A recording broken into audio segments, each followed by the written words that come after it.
السلام عليكم، كي دايرين؟ بخير؟ اش اخباركم؟ اليوم نشارك معكم واحد الحوسه في الفران بالشعريه الصينيه. عندي هنا واحد الحوسه الفران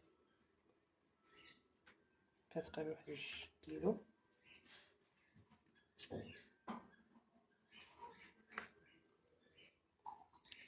عندي هنايا شويه الملحه، شويه الابزار، شويه الخرقوم ملون، شويه الكمون، تحميره، خرقوم بلدي، شويه السكينجبير،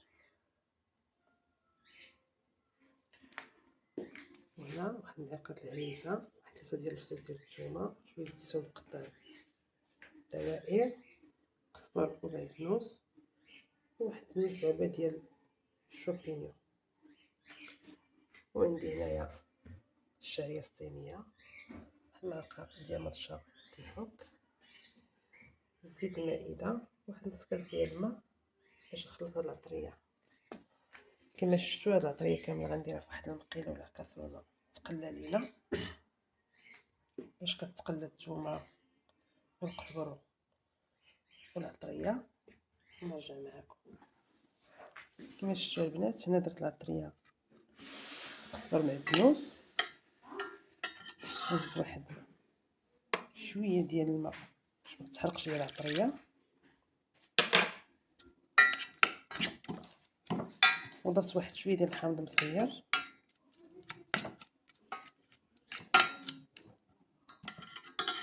دابا غادي نزيد واحد شويه ديال الزيت. هاد الحوسه ما غندير فيها لا خضره لا حتى شي حاجه، غندير شويه ديال لاصوص معاها ونديروها في الفران باش تجينا خفيفه ما تجيناش ثقيله بالخضره. غنخلي معكم هاد الشيء ونرجع معكم. شفتوا البنات هاهي العصريه كتشحر لينا. إلا عندكم شي ورقات ديال سيدنا موسى ضيفوهم. انا حتى غادي نطفي على هاد الشرموله ديالي، غادي نديرها غندير جوج ورقات ديال سيدنا موسى، نخليو هاد الشرموله تشحر لنا مزيان، وعاد غادي نضيفو عليها الزيتون مقطع، الشعريه الصينيه.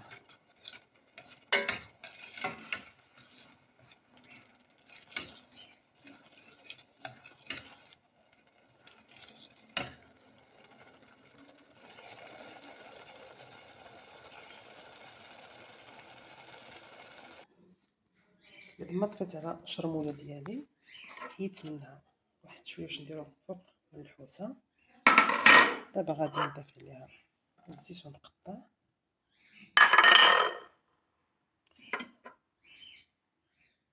وواحد المكعب واحد ديال الشعريه،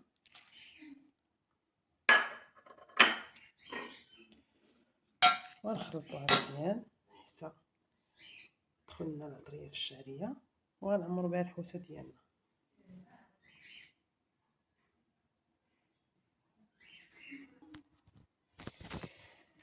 دابا غنبدا نعمر معكم الحوسه،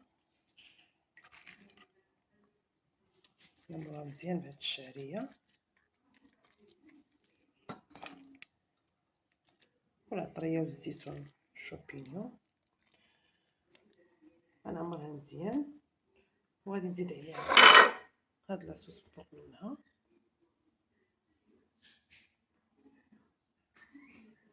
تقدروا تزيدوا عليها كاس ديال الماء في الطبق باش طيب ليكم على خاطرها، بغيتو ديروها في كاغيط ديال الطبخ لكم الاختيار.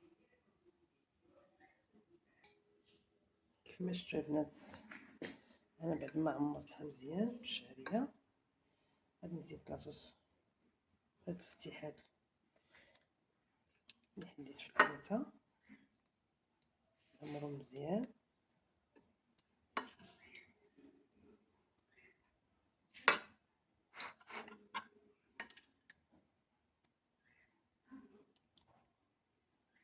بقى معاك حتى نشرب لها مزيان. باش تجينا الحوته شاربه نقلبها مزيان. غنزيد على داك شويه ديال الزيت اللي بقى ليا،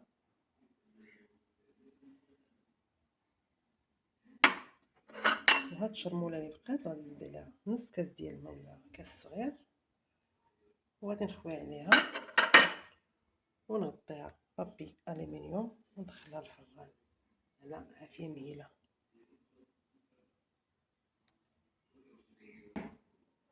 وها الحوته ديالي بعد ما درت عليها لاصوص اللي شاط لينا من العماره، وضفت ليه شويه ديال الماء،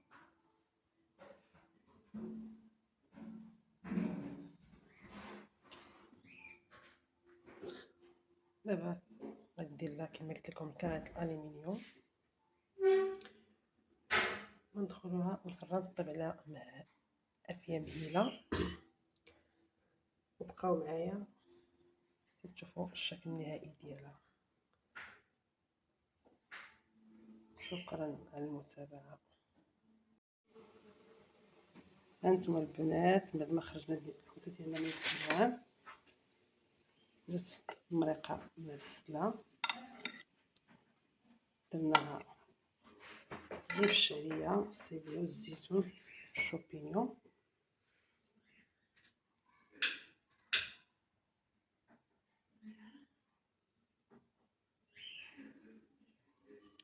شكرا على المتابعه والصحه والراحه، إلى شواء اخرى ان شاء الله.